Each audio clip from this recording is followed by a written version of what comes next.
Canal Televisión, bajo la gloria de Dios.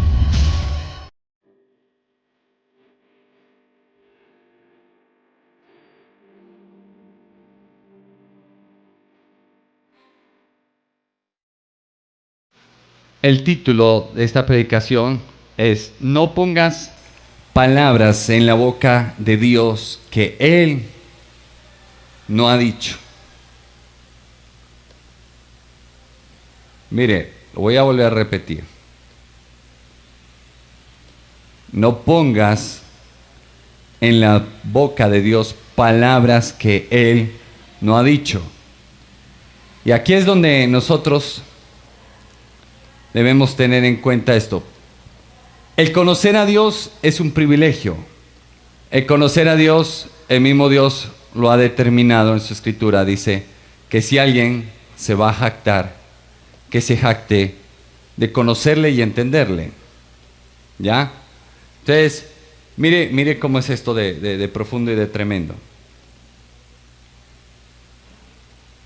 Cuando Dios nos habla a través de su palabra, nos indica lo siguiente, mire.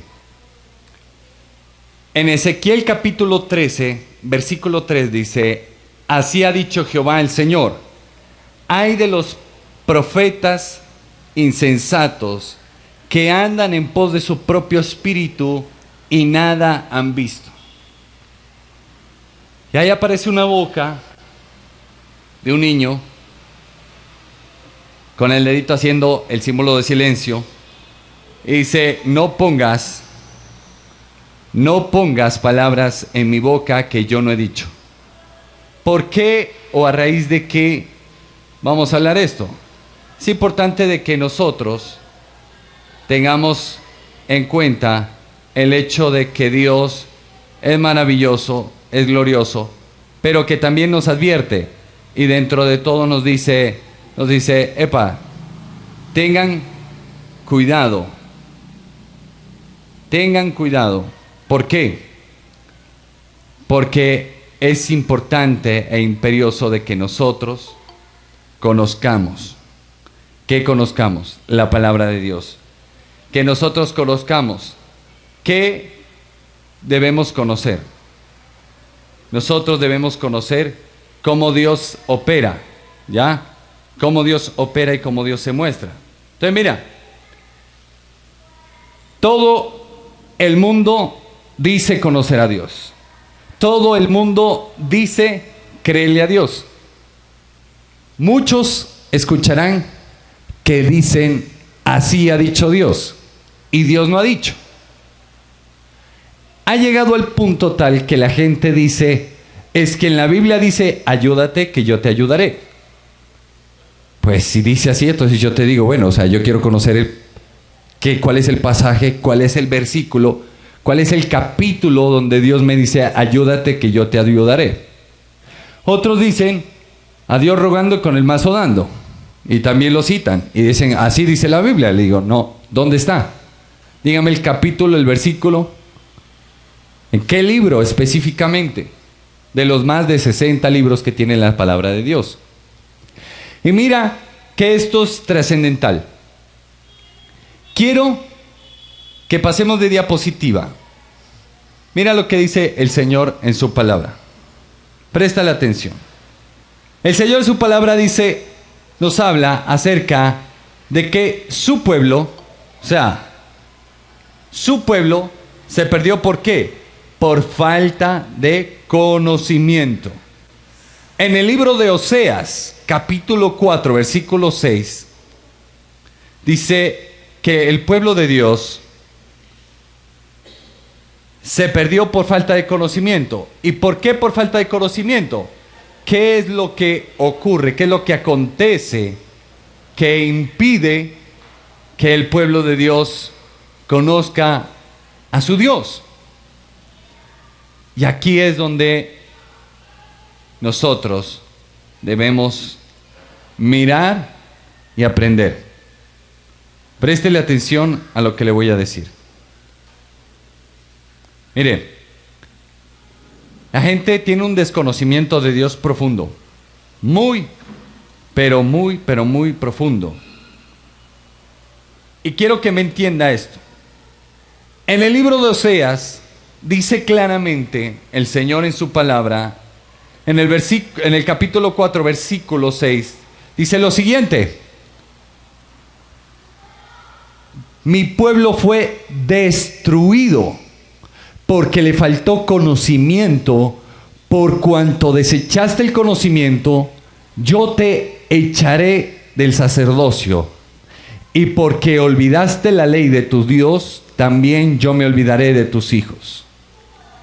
Pues quiero que veamos qué es lo que refleja o qué es lo que nos habla Dios en el libro de Oseas. En el libro de Oseas, que viene a ser el profeta Josué, aquel que toma el liderazgo por voluntad de Dios del pueblo de Israel después de Moisés. Y escuche bien lo que le tengo que decir. En Oseas Dios nos habla del adulterio espiritual que tenía el pueblo de Dios.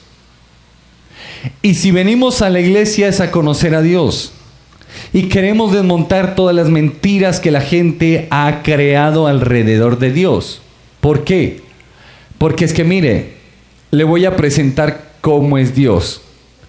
Dios Padre, a pesar de ser severo, porque lo encuentras en el Antiguo Testamento como un Dios bastante severo y fuerte, celoso, también nos narra en el Nuevo Testamento acerca de aquel padre que espera que su hijo, que se había desviado, que su hijo que se había perdido, que su hijo retornara a casa. Y es aquí donde nosotros, préstele atención, es aquí donde nosotros debemos tener en cuenta esto. Dios siempre va a estar como ese padre buscando que usted y yo nos volvamos de nuestro pecado, nos arrepintamos y nos volvamos a Él. Y la cuestión es la siguiente: dice que aquel padre, cuando su hijo le pidió su fortuna, la derrochó y demás. Después de un tiempo vuelve este joven con las ropas raídas. Y así llegamos nosotros espiritualmente, vueltos nada. Y sin embargo Dios se nos acerca con mucho amor y está listo para ayudarnos. Está con los brazos abiertos. Pero ¿sabe cuál es el problema? Que los que dicen, o los que decimos, para que nadie se ofenda, los que decimos conocer a Dios, muchas veces somos obstáculo para que la gente no pueda conocer a Dios. Y entonces vemos a aquel padre que tiene sus brazos abiertos para recibir a su hijo que se había perdido. ¿Y qué pasa? Que muchas veces impedimos que la gente llegue a Dios. Por eso este tema de hoy es para poder desmontar todas las mentiras que hay alrededor de Dios. Llevamos años, décadas, generaciones enteras viendo mentiras tras mentiras acerca de Dios. Una gran mentira que hay y por la cual muchos dejan su devoción a Dios es el celibato. Dios dice claramente en su palabra que a causa de la fornicación Dios creó el matrimonio. Jamás Dios puso el celibato. El celibato es una imposición humana producida por la influencia de un espíritu llamado Artemisa, o llamado Diana de los Efesios, o le voy a dar el nombre más contextualizado: la Virgen María. ¿Entiende esto? La Escritura nos habla de que María, aquella Madre de Dios, fue un ejemplo como sierva de Dios. Fue un ejemplo, ¿por qué? Porque decidió aceptar la voluntad de Dios. ¿Cuál era la voluntad de Dios? Que concibiera un hijo sin conocer hombre. Pero es que en esa época mujer que quedaba en embarazo, sin haberse casado, la lapidaban. Y esa virgen humildemente acepta la voluntad de Dios, arriesgándose a la muerte. Y aquella mujer, con el tiempo, si usted lee los 4 evangelios, se da cuenta que María tuvo que convertirse a Jesús finalmente. Y entonces usted y yo venimos a una iglesia y nos hablan de todo menos de Dios. Y entonces nos dicen: Dios te tiene camionetas, casas, cónyuge, empleo, pare de sufrir, etcétera, etcétera, etcétera. Mientras yo me acerco a la Escritura, mire aquí la Santa Biblia, Reina Valera, y me menciona que Jesús, el Hijo de Dios, tuvo que padecer para obedecer a Dios y que tuvo que buscar a Dios, así como usted y yo tenemos que buscarlo. El Hijo de Dios tuvo que ayunar 40 días y 40 noches en un desierto. Y fue llevado por el Espíritu de Dios a ser tentado por Satanás.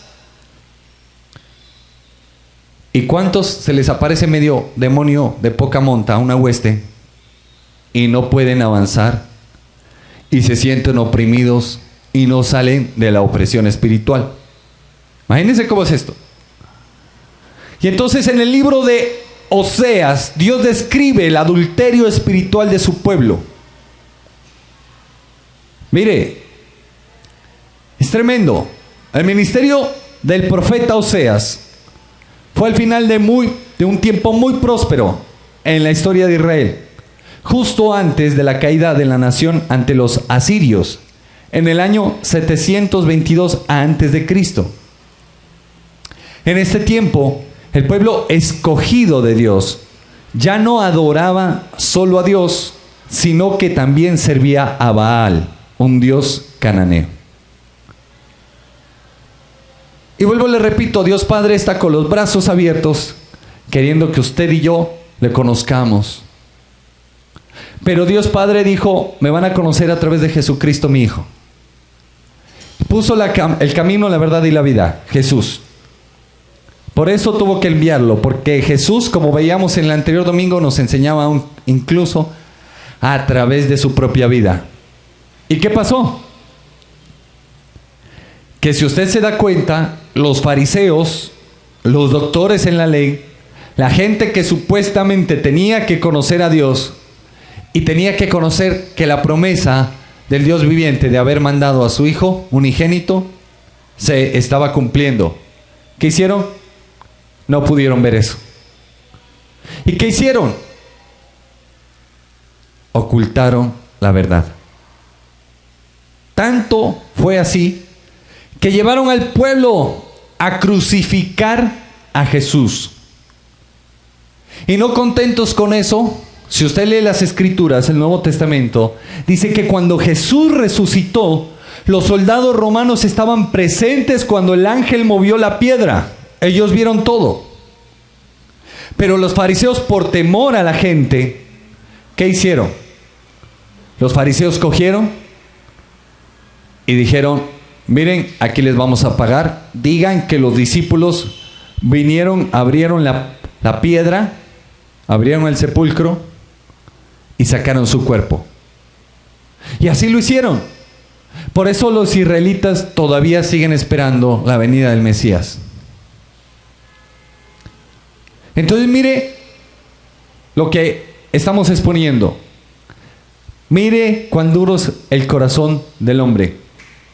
Se supone que los escribas, los fariseos, los doctores en la ley debían saber esto. No debían llegar a semejante blasfemia. No debían llegar a semejante error de matar al Hijo de Dios. Y sin embargo lo hicieron. Por eso Jesús les decía: sepulcros blanqueados. Entonces, debemos entender que Jesús vino a indicarnos ¿Cómo es Dios Padre? Y usted dirá, pero ¿cómo así? Jesús decía, lo que he oído de mi Padre, eso vengo a enseñarles. Lo que he visto hacer a mi Padre, eso vengo a enseñarles. ¿Y qué pasó? Jesús nos demostró misericordia. O sea, Dios es misericordioso. Segundo, Dios es amor. Pero también cuando Jesús vio cómo habían adulterado espiritualmente y cómo habían vuelto la casa de Dios una cueva de ladrones y una forma de manipulación de la gente, el mismo Jesús sacó la correa y lo sacó del templo y les dijo, ustedes han vuelto mi casa una cueva de ladrones. Nos muestra que Dios tiene un carácter templado, que Dios es verdad y que Dios quiere que usted y yo nos acerquemos como aquel hijo pródigo a decirle, Padre, he pecado contra ti y contra el cielo, perdóname. Y Él está dispuesto a cambiarnos las vestiduras.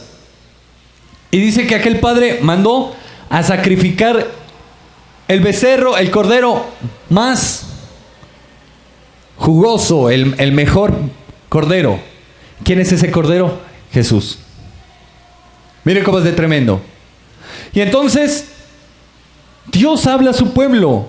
No es ahora, durante mucho tiempo atrás. Al profeta Oseas lo hizo casarse con una ramera, con una prostituta, para que se dieran cuenta de lo que Dios sentía por su pueblo y le hizo tener hijos. ¿Por qué? Porque muchas veces la gente se comporta con Dios exactamente como una ramera. Solamente está con Dios por el bienestar que le puede dar, y si no le da ese bienestar, lo deja, lo abandona. Y uno tiene que ser claro y enfático en esto. Dios nos ama, pero la decisión la tomamos nosotros. Pasemos de diapositiva, por favor. Mire, en esta diapositiva les voy a mostrar a los de la transmisión en vivo. Mire qué tremendo esto. En esta diapositiva vamos a encontrar lo siguiente, mire. Hablamos acerca del oscurantismo, vemos las abadías, vemos el título de una obra literaria llamada En el nombre o el nombre de la rosa. Ah, sí sale, perfecto. Sí está saliendo, perfecto. Entonces mi celular es el que no coge. Mire, y aparece aquí una escritura de un libro, préstele atención, de un libro que tenía que tener un sello. Mire el cordón y mire el sello abajo. Y ese era el sello papal. Y mire cómo lo que Jesús dijo se cumple. Ese sello papal costaba plata, como las indulgencias. Costaba plata para poder publicar un libro. Y antiguamente amarraron lo que es la religión, la política y la educación en uno solo. Y entonces, ¿qué es lo que acontece? Que precisamente los curas tenían a cargo la educación, influenciaban la política y se movían mucho con la economía. Y tenga en cuenta lo que tengo que decirle. Mire, préstele atención a lo que tengo que decirle. ¿Por qué pongo oscurantismo? Porque fue el tiempo donde se generó la Inquisición. Ahora vamos a ver qué es la Inquisición, pero la Inquisición era una persecución tremenda, terrible. O sea, a usted le hacían confesar lo que no había hecho. Lo asesinaban solo por pensar diferente. Pero yo me acerco a las Escrituras y veo un Dios multiforme. Veo un Dios que bendice y que da inteligencia y aún a la gente menos favorecida mentalmente la vuelve inteligente. Es tanto así que uno se da cuenta de casos donde aún, por ejemplo, Salomón, el rey más sabio, cuando recién va a arrancar su reinado, le dice: Señor, te pido, yo quiero que me des sabiduría para gobernar este pueblo. Y Dios, ¿qué le dijo? Excelente. Conforme a lo que yo he dispuesto en mi corazón has pedido. Por lo tanto, no solamente te daré sabiduría, sino riquezas y honra. ¿Y quién no ha escuchado oír acerca de la reina de Saba? ¿Y quién no ha escuchado oír acerca de que esta mujer fue a conocer al rey Salomón a causa de la sabiduría dada por Dios? Y entonces, mire, encontramos ahí una abadía llena de libros. Y había libros como el que voy a citar, que es bastante fuerte, bastante pesado. Ese libro se llama La Divina Comedia. Autor, Dante Alighieri. Y en ese libro trata todo lo que es religión, política y filosofía. Los tres grandes puntos álgidos de la humanidad.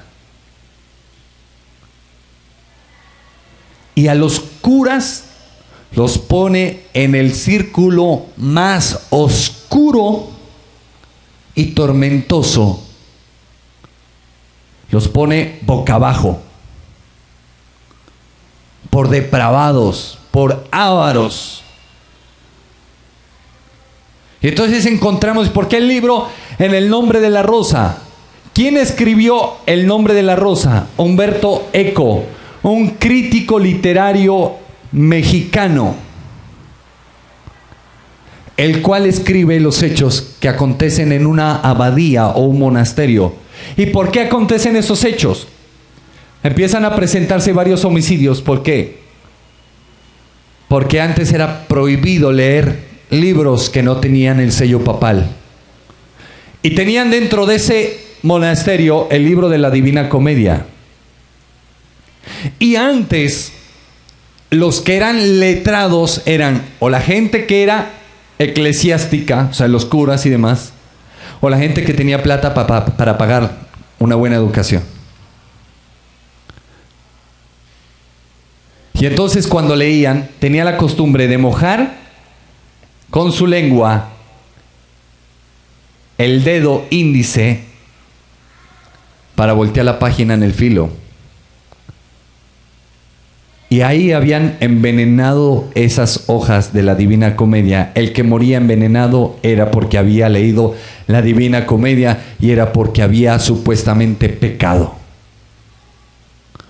Cuando yo veo las Escrituras, veo un Dios que no hace acepción de personas. Veo un Dios que es tan inteligente, tan sublime, tan espectacular.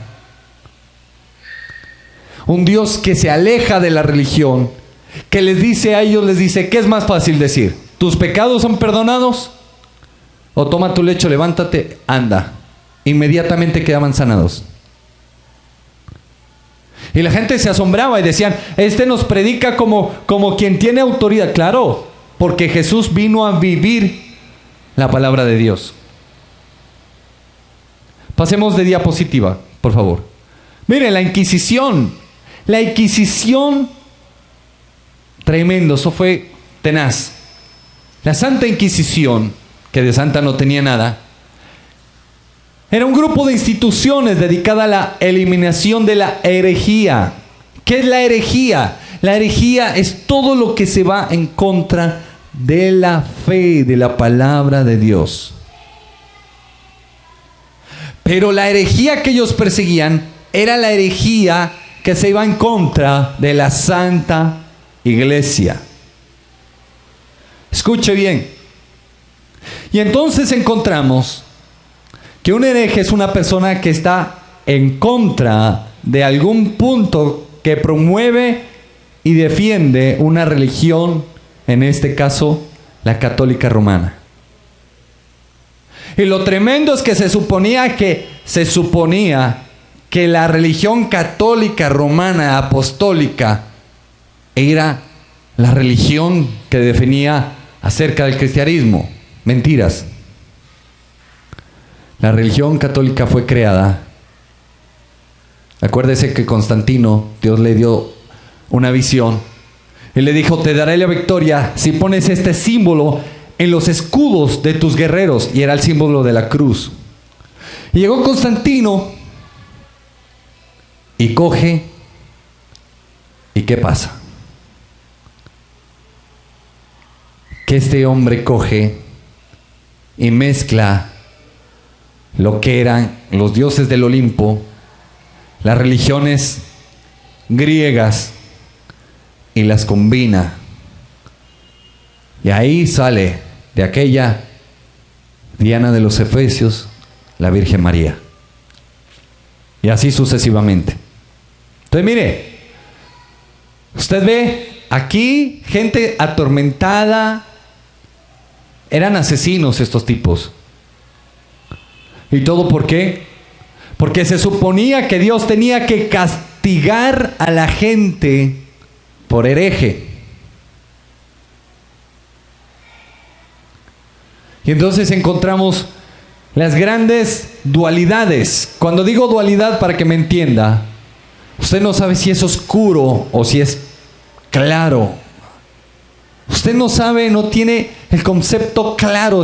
Está entre sí, no, no, sí. El yin yang. Entienda. Dios viene a darnos claridad mental, espiritual y emocional. Mas el adversario viene a confundirnos. Y aquí es donde nosotros tenemos que tener en cuenta. Llegó al punto que la gente generó la Santa Inquisición. Y le daban en el nombre de Dios muerte a todo lo que estuviera en contra. Encontramos intelectuales como Da Vinci, como Einstein, en fin, etcétera, los cuales ni siquiera el mismo Dios determinó raerlos de la tierra. Encontramos filósofos, Platón, Aristóteles, Descartes, en fin. Es más, uno de ellos dijo esto: pienso y luego existo. Pero entonces nosotros ponemos obstáculos para que la gente pueda conocer a Dios. ¿Por qué? Porque la gente no está conectada con Dios. ¿Por qué? Porque el que predica ni siquiera tiene revelación, porque el que predica ni siquiera está conectado con el Dios viviente. Entonces uno se queda como que, bueno, ¿qué pasó ahí? Dios es amor, sí, pero también fuego consumidor. Dios es protector, Dios es sanador, Dios es vengador. Lo he visto, lo he vivido. Pero es importante conocer a Dios Padre, Dios Hijo, Dios Espíritu. Cada uno cumple una función específica. En el Padre están los tiempos y la voluntad. Mire cómo es esto.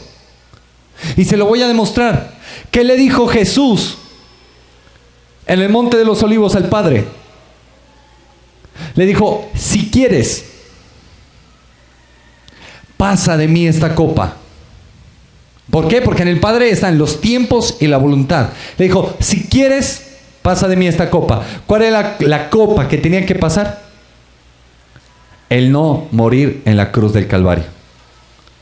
Sin embargo le dijo: pero no se haga mi voluntad, sino la tuya. El Hijo es la misericordia de Dios. El Hijo tuvo que reconciliar en su carne, a través de su sangre, de su sacrificio, la gracia y la misericordia. Y entonces muchas veces encontramos que en las iglesias son duros. Y usted está pasando situaciones y demás, y la gente no lo entiende. Pero me acerco a la Biblia y encuentro a un Dios que es tan amoroso y tan misericordioso. Un Dios que también tuvo temor. Y usted dirá: pero eso es una herejía. ¿Sí? Se la voy a demostrar.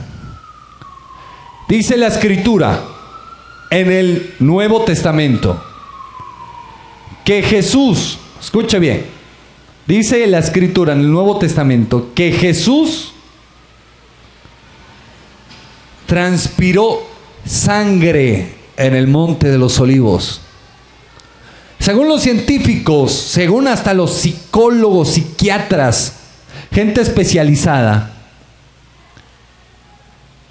dicen que es el nivel de estrés más alto de una persona. Eso era lo que le estaba pasando a Jesús. Jesús les dijo a los discípulos: orad y velad. ¿Por qué? Porque mi alma está triste hasta la muerte. Significando que Jesús tenía miedo. ¿Sí ven? ¿Usted qué cree que Jesús no sintió angustia? Y usted dice, no, pues que usted dijo que Dios había sentido miedo. Claro, ¿quién es Jesús? El Hijo de Dios. Dios Padre, Dios Hijo, Dios Espíritu son uno solo.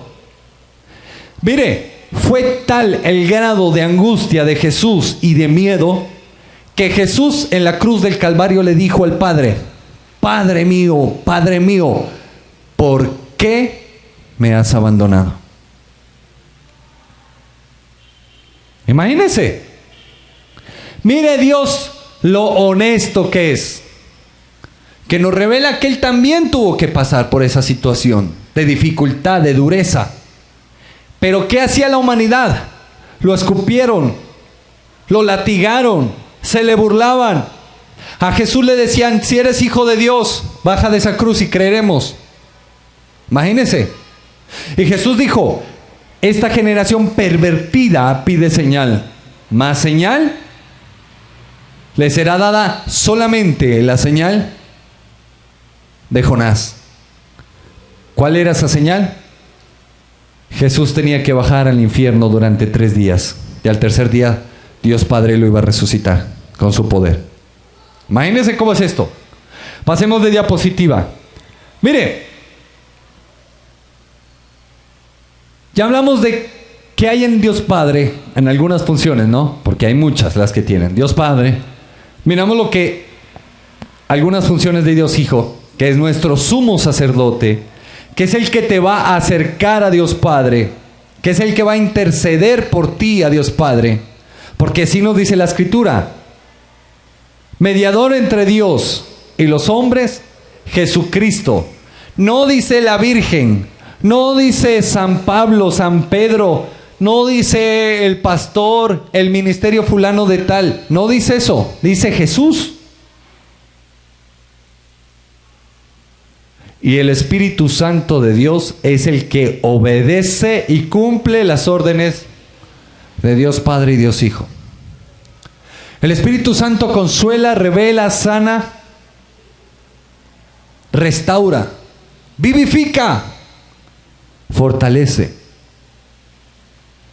Y nos llena de sus frutos, que son amor, fe, templanza, mansedumbre, humildad, benignidad,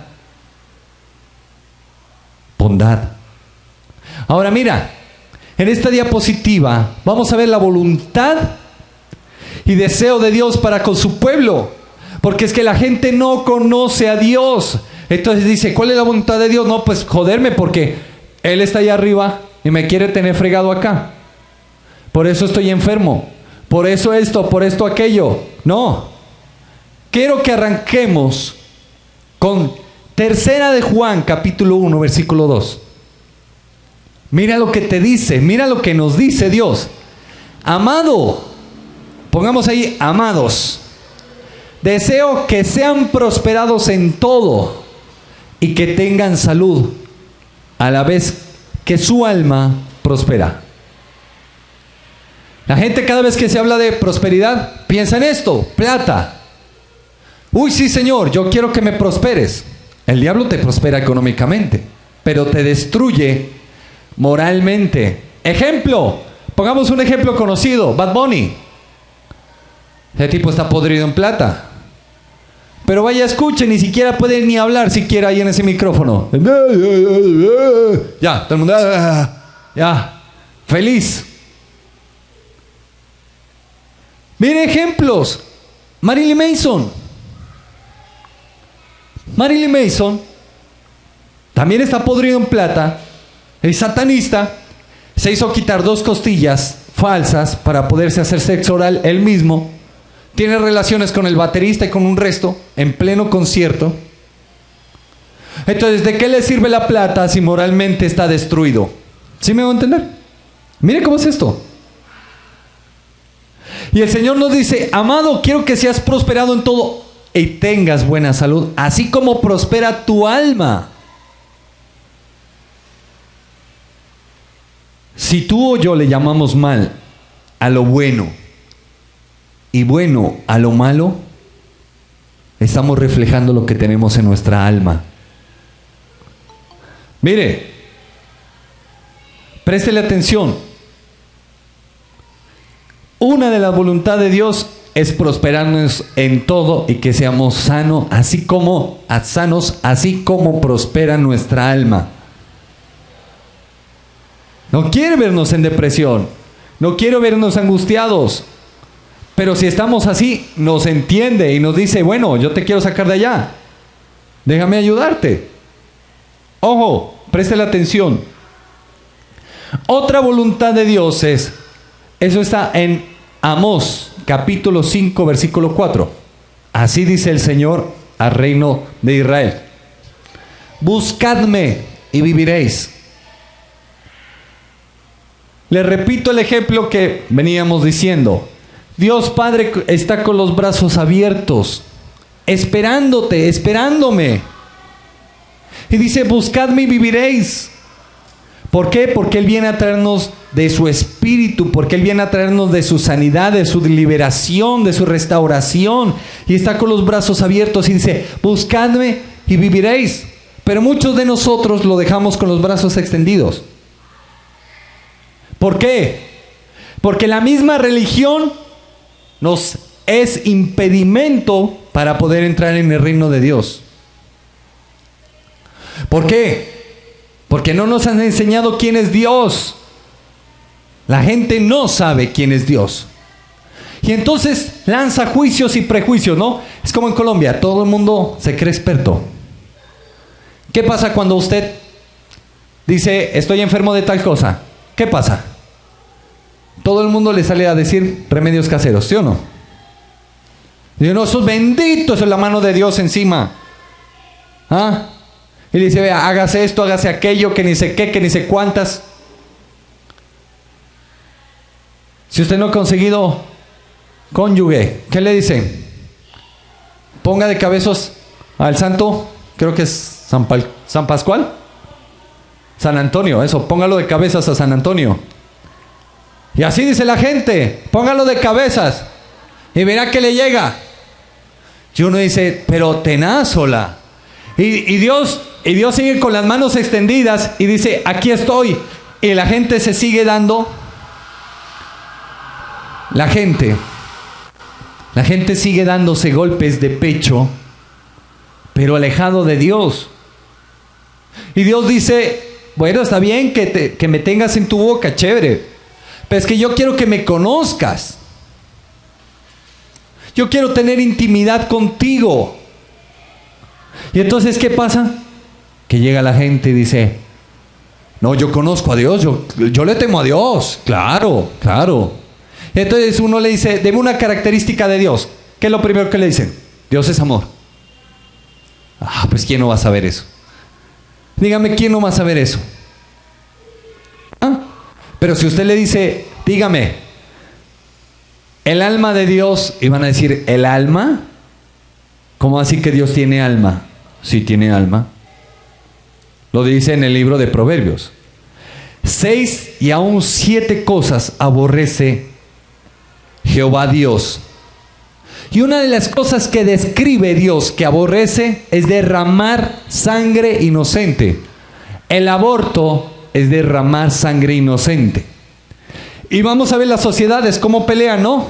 Yo quiero abortar, quiero abortar. ¿Por qué no planifica sola? Yo amo a Dios, pero ¿quieres abortar? Explícame eso. ¿Amas a Dios o quieres abortar? ¿Cuál de las dos? Porque no hay coherencia. Y Dios dice a la gente, le dice, buscadme y viviréis. Pero ¿qué es lo que pasa? Que fueron los procesos de evangelización antiguos tan duros que la gente no quiere saber de Dios. ¿Cómo era el proceso de evangelización? ¿Crees en la Virgen? ¡Pum! ¿No crees en la Virgen? ¿No crees en la Virgen? ¡Pum! Le pegaban un tiro. ¿Crees en Jesús? ¡Pum! ¿Crees en la Pachamama? ¡Pum! Un tiro. Los mataban. ¿Qué hacían en las culturas indígenas? Si usted se acerca a leer y a cultivarse, las culturas indígenas cogían las estatuas que hacían los católicos, le abrían un agujero, ponían el ídolo de ellos y salían a las ceremonias felices. Y entonces los católicos decían, los curas decían, no, estos indios ya se convirtieron, vea, están felices. ¿Ya? Imagínense. Mas me acerco a la escritura y dice en Éxodo capítulo 20, no te haréis imagen de lo que está arriba en el cielo, en la tierra, en las aguas y debajo de ellas. Ni del ejército del cielo te harás imagen, ni te postrarás, ni las adorarás. Porque yo soy Jehová tu Dios, fuerte y celoso. Y entonces a usted le enseñan, como me enseñaron a mí, póngase una camándula, una estampita del divino niño. Eso no sirve de nada. Los demonios no le tienen miedo a eso. Échese agua bendita. Hombre, un agua bien estancada. A ver, le dicen, dele a beber agua bendita, bien estancada. Imagínese la diarrea que le va a dar. Antes, escuche bien, antes pensaban que el olor a santidad era que el cura no se bañe y entre más hediondo, más santo. Para que vea. Y si no me cree, acérquese a los libros de historia, verá. Mire, préstele atención. Tercera voluntad que vemos de Dios. Volveos a mí, dice el Señor, y yo me volveré a vosotros. ¿En dónde está? Zacarías capítulo 1, versículo 3. Dios quiere que nosotros nos volvamos a Él. ¿Por qué? Porque Él quiere restaurarnos. ¿Por qué? Porque nos ama. ¿Qué hay de beneficios de volvernos a Dios? Que te va a quitar ese dolor, esa angustia, esa tristeza, esa melancolía, esa opresión espiritual, te la va a quitar. Y te va a dar de Él esa paz, ese amor, esa tranquilidad. Eso que Dios tiene para cada uno de nosotros. Pasemos de diapositiva. Para terminar, segunda de Timoteo capítulo 1 versículo 6 dice: avives el fuego del don del Espíritu que Dios te dio. Dios quiere que cada uno de nosotros avivemos lo que el Espíritu Santo de Dios nos ha entregado. No hay nada mayor, no hay nada más grande que el amor. Préstele atención. No hay nada más grande que el amor. El amor vence odios, el amor perdona errores, el amor restaura, el amor sana, el amor limpia, el amor transforma, el amor cambia, el amor nos llena de felicidad, de tranquilidad. Y Dios está con los brazos abiertos y dice: bueno, aquí estoy esperándote. Escuche bien, aquí estoy esperándote, pues quiero que seas lleno de mi espíritu. Aquí estoy esperándote, pues quiero que seas lleno de mi amor o llena de mi amor. Aquí estoy esperándote porque te quiero quitar esas ropas raídas, quiero quitarte esa tristeza, esa melancolía, ese luto que tienes encima. La gente no entiende y trata de buscar en el licor, en las mujeres, y si son mujeres, en los hombres. En la perdición quieren buscar sanar sus heridas. Y lo único que están haciendo es cavar más hondo, hacer el hueco donde lo van a enterrar más hondo. ¿Por qué? Porque precisamente la gente no conoce a Dios. ¿Por qué? Porque la gente precisamente quiere hacer sus cosas y no conocer a Dios, porque la gente no le ama, porque la gente busca lo suyo propio. Y Dios nos dice: deja de poner en mi boca palabras que yo no he dicho. Yo quiero que la gente me conozca.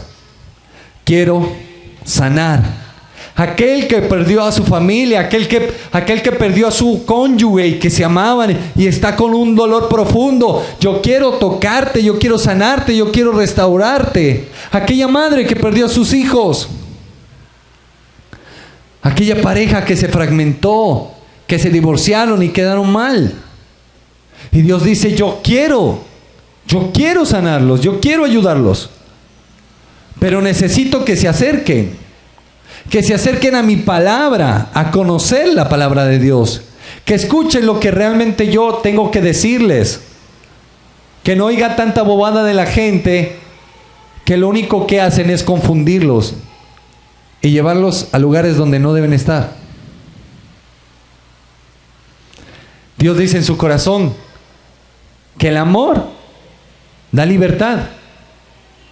Y entonces, ¿por qué las mujeres o los hombres quieren amarrar a sus cónyuges con brujería? Eso no se puede. No debería ser así. Sin embargo, lo hacen. ¿Por qué la gente está adicta en vicios? Porque no conoce el amor de Dios. Porque muchos hasta se burlan de Dios. Porque no ven un testimonio coherente. En el Nuevo Testamento, en una de las escrituras, en una de las cartas que escribe el apóstol Pablo, dice: ¿y cómo creerán si nadie les predica? Hermosos son los pies del que llevan el evangelio de la paz. Pero hay gente que solamente se la pasa hablando de Dios y su vida es incoherente. Entonces la gente dice: no, pues yo qué quiero conocer de Dios, no, se lo tiene fregado a este, yo soy mejor así solo. Y hay gente que está sin esperanza, hay gente que está angustiada, hay gente que no puede salir adelante. Y le voy a decir por qué: porque no conoce a Dios. En este tiempo de pandemia, en China, si no estoy mal, se aumentaron el nivel de los suicidios, porque la gente desesperada no podía salir, no podía tener contacto con más personas, estaba desesperada. Y Dios nos dice: ¿por qué te vas a desesperar? No, es que estoy solo. Tú no estás solo, tú no estás sola. Señor, tú no comprendes, tú no sabes qué es perder un ser querido. Jesús dirá: acércate a las escrituras y te vas a dar cuenta que cuando me enteré de que mi amigo Lázaro había muerto, lloré. Señor, tú no sabes qué es miedo, qué es tener miedo para eso, porque tú eres Dios, no le tienes miedo a nada ni a nadie. ¿Ah, sí? Y entonces, ¿por qué no te averiguas qué pasó en el Monte de los Olivos conmigo? Dirá Jesús. Señor, tú no sabes qué es tener hambre. ¿Ah, sí? ¿Por qué no vas a Mateo capítulo 4 y averiguas que me metí 40 días de ayuno y 40 días de oración, días y noches? Y con lo primero que me tentó Satanás fue diciéndome: si eres hijo de Dios, porque vio que Jesús tenía hambre, le dijo: ordena que estas piedras se conviertan en pan. Y Jesús le dijo: no solo de pan vivirá el hombre, sino de toda buena palabra que sale de la boca de Jehová. ¿Se me entiende? Pero yo te invito, vamos a orar, vamos a pedirle a Papito Dios que Él sea glorificándose, que Él sea tocando nuestras vidas.